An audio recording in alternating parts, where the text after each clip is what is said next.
I will start my presentation. There is no COI. The case is 68 years old man. In 2016, he was pointed out liver dysfunction and cirrhosis was suspected by an abdominal echography. Liver biopsy revealed severe hepatic fibrosis and non-desmoplastic granuloma. So he was diagnosed with cirrhosis with a background of hepatic sarcoidosis. However, in 2022, a CT scan showed a 10 mm mass in segment 3 and a 15 mm mass in segment 7 with early dark staining and washout in equilibrium phase, and he was referred to our department for treatment. His medical history was as follows. No family history of sarcoidosis. There were no significant physical findings. This is a blood biochemical test on admission. Liver dysfunction was mild. ACE was in the normal range, but IgG and ANA were elevated, as was PIPK2. Liver reserve was good with child A. This is a liver biopsy pathology from a previous physician.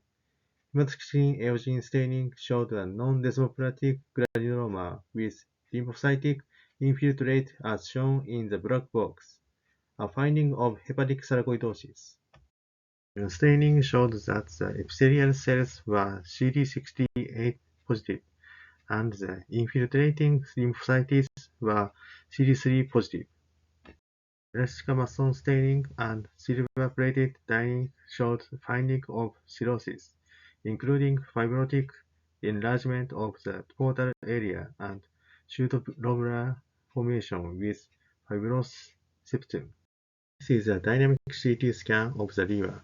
It showed a mass at segment 3 and segment 7 with early dark staining and washout in equilibrium phase.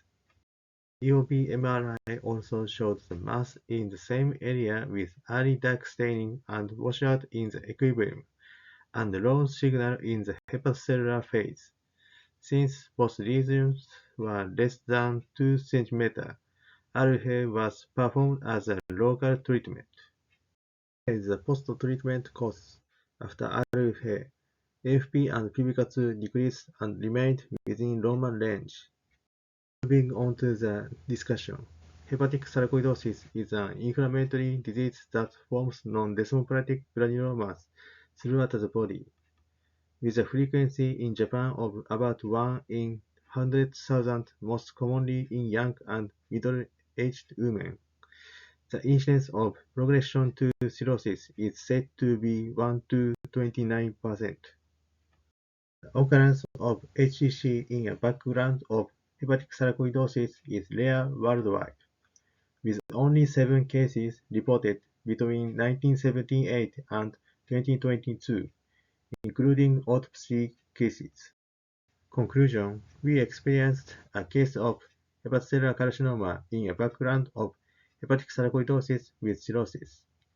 HCC in a background of hepatic sarcoidosis is extremely rare.